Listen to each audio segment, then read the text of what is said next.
what's the point if at 65 I have $1 million, but I don't live life to the fullest?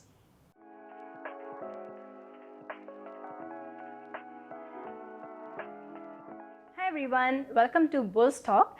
I'm Manisha and today we have here two guests with us. So first guest is... Hi everyone, Paul here. I've been in the industry for about 20 years, so really glad to be here for the first time. And we have... Yeah, I'm Duke. I think you guys see me in a lot of the videos. If you guys haven't seen, y'all can click here for the icon here.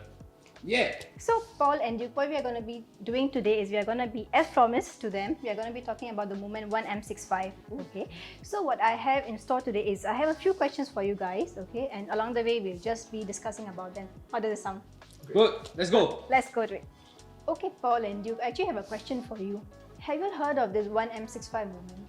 Yeah, I guess so. It's that movement by this self-styled financial guru that encourages people to save money in their CPF so that they can reach 1 million by the age of 65, right? Yes. Using the power of compounding interest. Yes, that's correct. Yeah, that's one. Yeah, we've heard of it. Okay, okay. Duke, how about yourself? For myself, I think this 1M65 movement have been out there quite a bit. I think you guys I should know about it. If not, y'all can continue watching this video.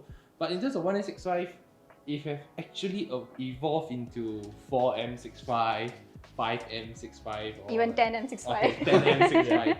So it's a movement that I think many of people around my age have ideas about. I think you guys also spoken to clients to know about all this. Yeah, so that's my experience about it. Yeah, so basically this 1M65 movement, what it means that it's actually like a shared commitment between the couple, whereby each of them must at least have 130k in their special account and MediSave combined, but each of them must have 130k. I know off the camera you guys I think were saying to me that it's 130 both of them together. No, it's 130 each. Wow, okay. By what age? By the age of 30. Basically, this financial guru, he's assuming that we start work at age 23, okay, and maybe we're earning an income of about 4k plus. I don't know, I mean, Paul, I don't know what are your thoughts on this?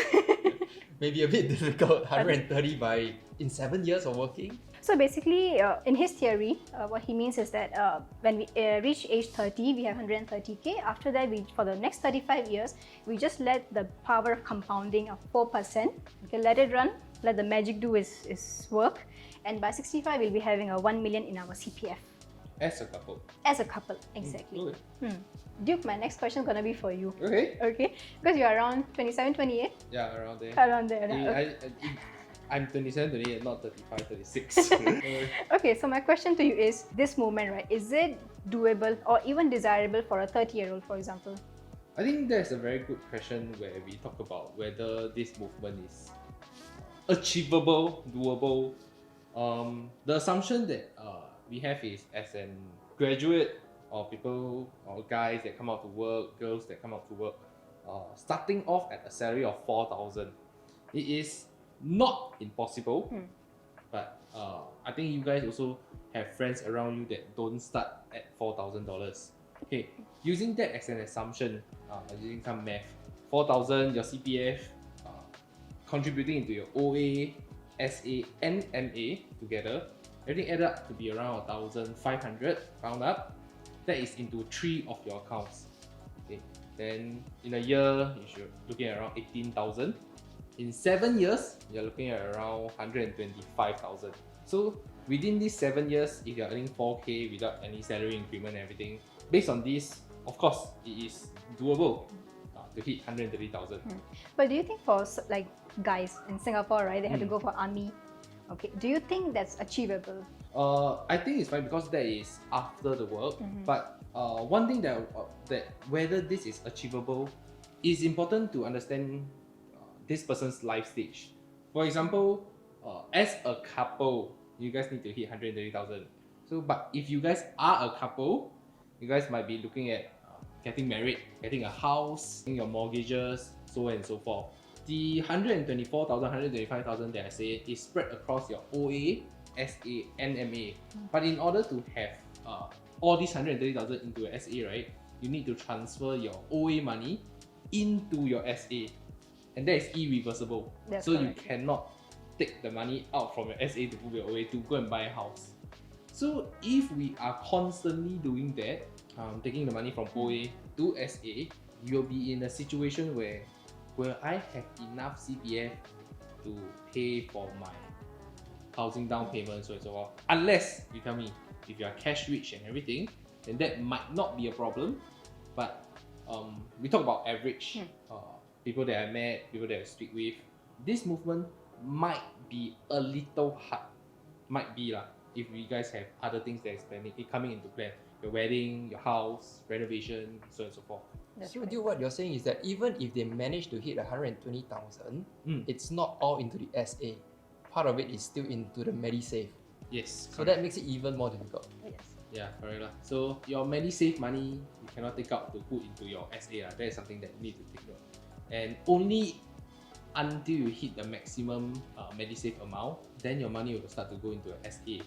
So that is something we need to take note of, where in terms of retirement usage, down the road at 65, is the money that is in SA that we are able to pick up. Okay, Duke. So what do you mean to say? Basically, it depends on the lifestyle of the individual, or rather a couple. Yes, Right. yes, Okay. definitely. Okay, makes sense, makes sense. Thanks, Duke, for sharing that with us. Yep. Okay, my next question is going to be for you, Paul. Sure. Okay. So whatever we have discussed now, right, about 1M65, what do you think are its limitations or even advantages?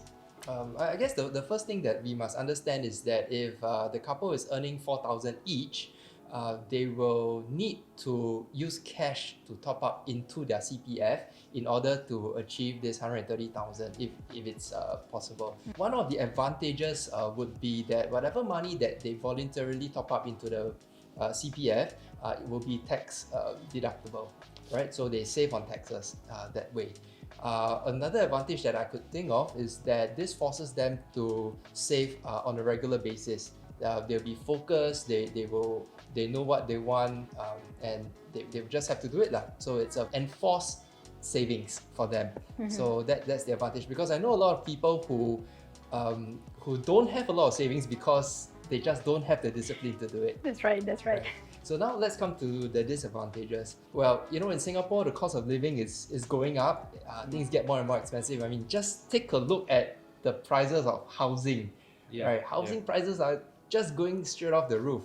And in Singapore, a lot of us and a lot of people that I meet have aspirations, right? They want to have a certain standard of living. I'm not even talking about extravagant lifestyle and stuff like that. You know, just a comfortable standard of living.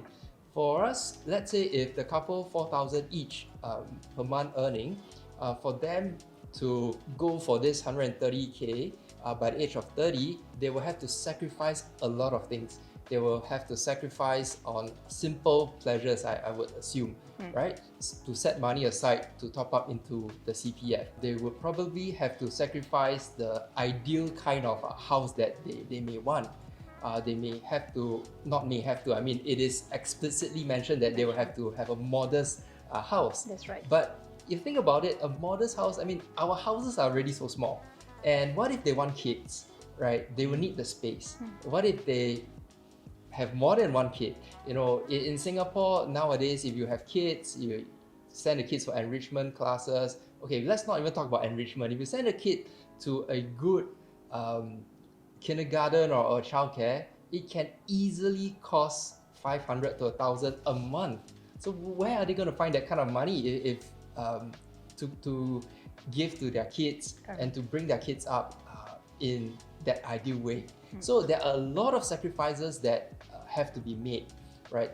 So they will have to weigh what's more important to them. Is their retirement more important, or is, for example, giving their kids a comfortable life, or supporting their parents, or you know, maybe living a little bit, right? Which is more important to them, and can they really afford that kind of sacrifice?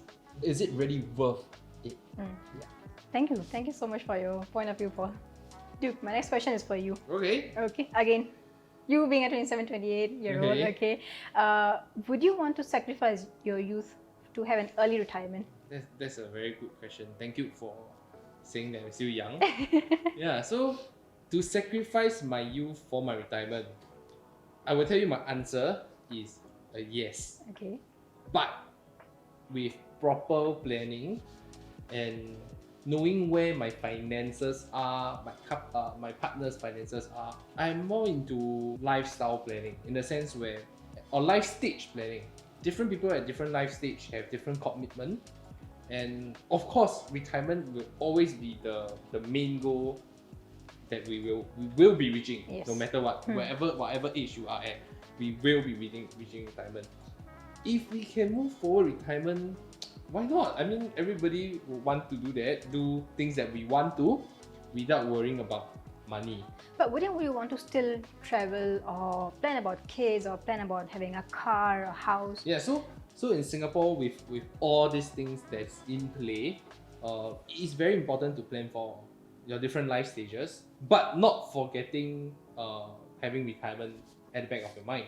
So to answer back to your question, the answer will be a yes, but with different strategies and different ways to go about having an early retirement. Yeah, then I think I'll throw this question back to you. If you can turn back time and answer this question, would you sacrifice your youth for early retirement? Well, I see it this way: retirement as a goal, right? That's our goal. But there is a process and a journey towards the goal, right? So I believe the goal is important, but the process of getting there is just as important. Yep. Right? So this process, if it's going to be a miserable process where the couple argues over money, sacrificing a lot of things, living a frugal kind of a lifestyle, and then only be happy when we reach retirement, that's not the kind of life that I want to live. Right? Having said that, I would still believe that there are some sacrifices, worthwhile sacrifices that have to be made for us to enjoy the process and yet reach our goal. Yep. So some sacrifices may be for the wife not buying that Chanel or Prada bag. Yeah. We will try. Or maybe instead of going to far-flung places for holiday, nearer home. Still enjoying the holiday, still enjoying shopping, but then not going for the extravagant lifestyle. Yep. So enjoy the process and yet reach the goal. Wow. That's something, this line I really like. That you must enjoy the process as a journey to enjoy your end goal. That's good. Okay, Duke, what do you think will happen to this 1 million when we reach the age of 65? Okay, I mean that's a very good question. From 30 years old to 65 years old, that 35 years, the couple with this 130,000, they place it inside, compound. At age 55, the retirement account will be open, and then both of the couple will need to set aside the full retirement sum. Currently, it's at 192,000. I think by the time we are 65, I don't know, 200,000, Or even more. or even more. Yeah. This amount is set inside retirement account, and then the remaining amount, you will still need to compound it till 65 in order for you guys to reach your 1 mil at 65. The only way of accessing the money is at 55 years old, where you take up after you set your retirement account, but then it would mean that you don't have your 1 million. Yeah. Or then it will always be locked behind that CPF wall. Not solely just CPF, it's your CPF special account. Because if the money is in OA, I mean, we still can use it for our children's education, university fees in the future, buy house, so on and so forth. Yeah, but it is solely inside your SA account. That means we, at the age of 55, although we are allowed to touch the excess money, we cannot. We must not. Yeah, touch we must it not. Must not. Yeah. If we still want that 1 million Correct. by 65. Mm. I mean, to me, retirement is good, the end goal is good, but I still value that process. Yeah. Right? It's like, what's the point if at 65 I have $1 million, but I don't live life to the fullest? Yeah.